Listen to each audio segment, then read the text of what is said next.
Good morning, I'm Craig DeGrelli. It's Friday, November 1st, 2024, and these are your Unbiased Updates. The presidential campaign heads into the final weekend, what Donald Trump and Kamala Harris set out west, and where both nominees are headed next. Also, incredible flooding cripples a country in Europe, the epic amount of rainfall in Spain, and now the frantic search for survivors.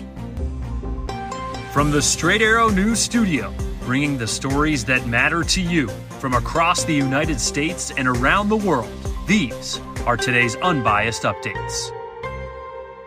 With just 4 days to go now until Election Day and more than 65 million Americans already voting early, the presidential candidates are making their final stops on the campaign trail. On Thursday, both nominees visited the West Coast to make their case. Republican nominee, former President Donald Trump, speaking at campaign events in New Mexico, Nevada, and Arizona, while Democratic nominee Vice President Kamala Harris held rallies in Arizona and Nevada. Speaking at an event in Glendale, Arizona, with former Fox News host Tucker Carlson, Trump repeated his stance of there being an enemy within the United States, a comment Harris has criticized in her speeches. If you have a smart president, somebody that knows what's happening, you're going to be fine. But, we do have an enemy from within. We have some very bad people. And those people are also very dangerous. They would like to take down our country. They'd like to have our country be a nice communist country or a fascist in any way they can.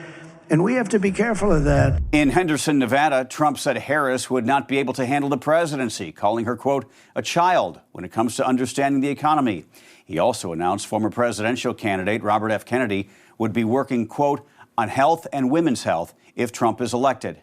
While in Reno, Nevada, Harris continued her warnings to supporters about another Trump presidency, calling Donald Trump, quote, increasingly unstable and obsessed with revenge. And in less than 90 days, either he or I will be sitting in the Oval Office.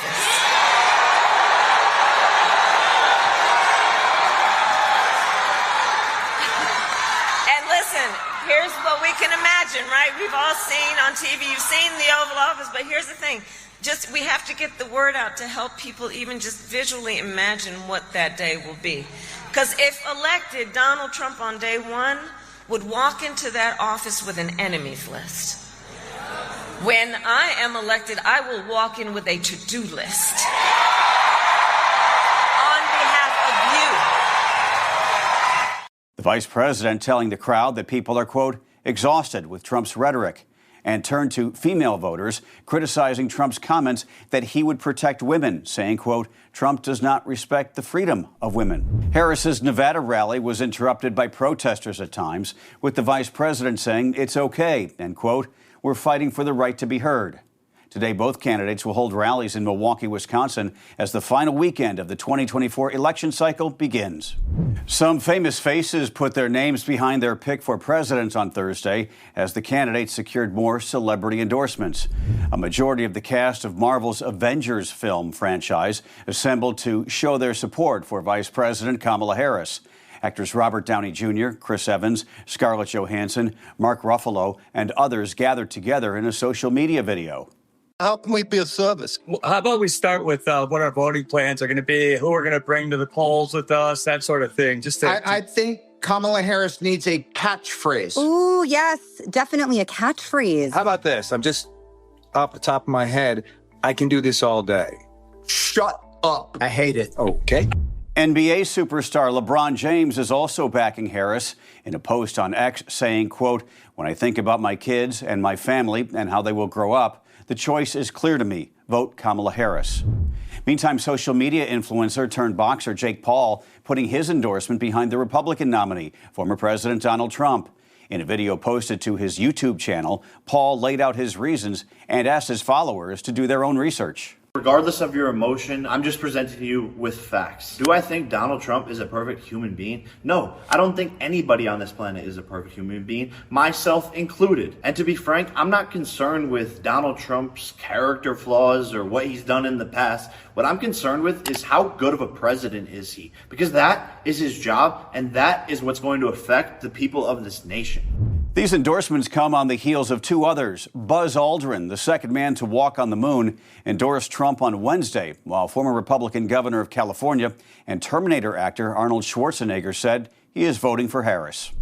The U.S. Supreme Court has rejected independent presidential candidate Cornel West's bid to make Pennsylvania polling places tell voters he is also a candidate and they can write in his name on Election Day.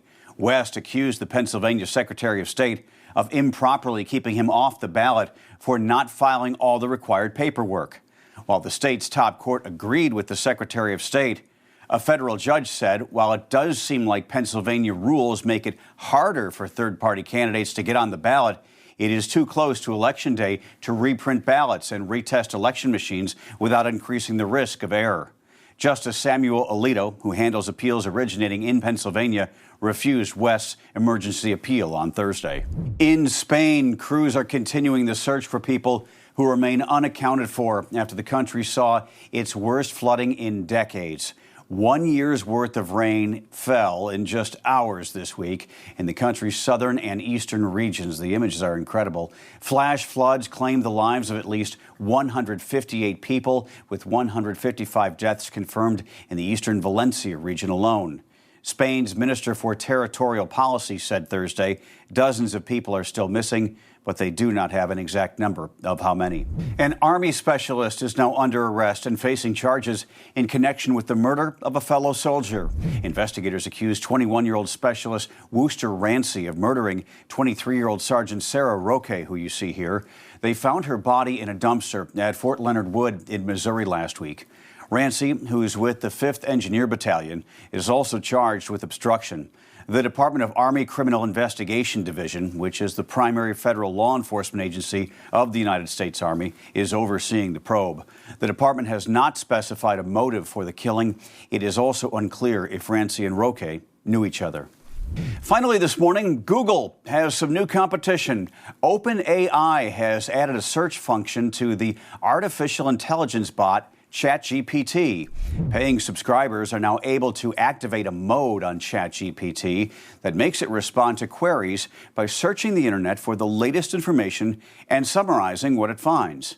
The search capabilities are powered by Microsoft's Bing search engine and will draw information from articles by publishers that OpenAI has deals with, including Wall Street Journal owner News Corp and the Associated Press. Again, this function is only for paying subscribers for now, but OpenAI says it plans to bring search to all users eventually.